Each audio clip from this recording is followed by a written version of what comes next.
Senator Reid of Rhode Island is recognized. Thank you very much, Mr. Chairman. Thank you, gentlemen, for your testimony. And Undersecretary Coase, we are seeing a lot of activity in Rhode Island. In fact, we recently had a call from the Secretary Buttigieg informing us we received $251 million for a large bridge grant, which will access 15 high-need bridges along Route 195. So it's Route 95. So, and we're also seeing people working and working at very, very good wages. So this is, I think, a good program for middle American workers and also for overdue infrastructure. And our infrastructure was way overdue. Could you tell us how generally how this project is improving infrastructure all throughout the country? Thank you, Senator. You're absolutely right. We just this past month announced one of our big bridge improvement program that is actually addressing some of the critical needs that we're seeing in bridges across the country that are in a state of good repair. We believe these investments would not have happened without the bipartisan infrastructure law. And these investments are not only allowing us to hire workers from neighborhoods, but also allowing us to ensure freight resiliency and also allowing everyday Americans to ensure that they can get home safely. We're also seeing that private sector are also looking at other projects working in tandem with local governments. For example, we are very close to doing a major groundbreaking with the Bright Line West high-speed rail, which again would not have happened without the bipartisan infrastructure law. So those are just two examples of how working in tandem, these investments are really being transformative in communities. And all of this work makes transportation more efficient, I presume. And second, it also is matched many times by private development, either directly in the project or very near the project, since the highways are opened up and it's more flexibility and more opportunity. Is that accurate? That is absolutely true. As noted, in addition to the bipartisan infrastructure law, we're seeing major investments through the CHIPS program, where we're seeing major private sector investments for new chip manufacturing, as well as EV manufacturing locating near these new improved infrastructure assets. And Ms. Kinsley, how is this helping workers in the industry?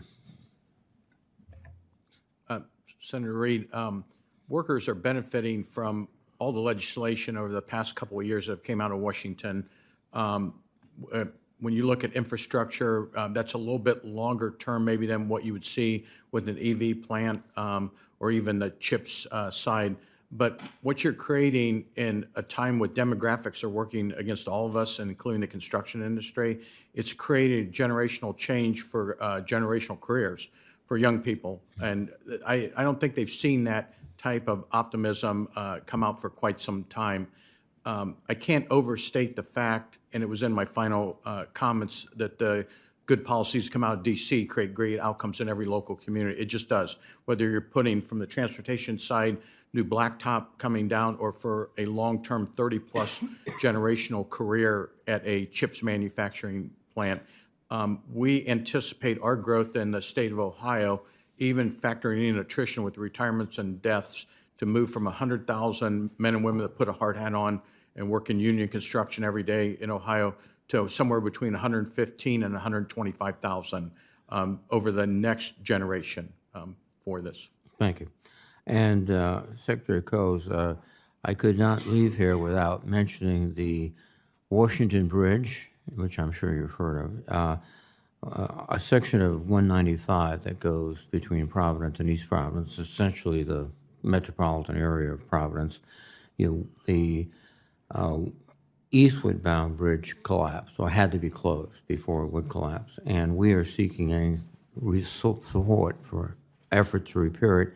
But it brings up the question of the mega grant program and also the large bridge grant program, and they have been helping states really in a significant way. We hope it'll help Rhode Island eventually. But can you comment on the role these programs have played?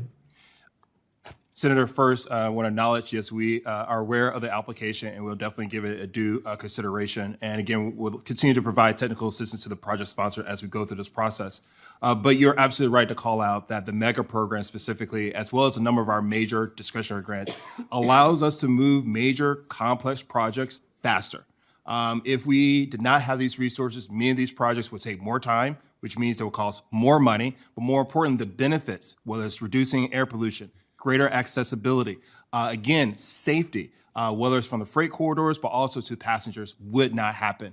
That's why these investments are so critical today. Thank you very much.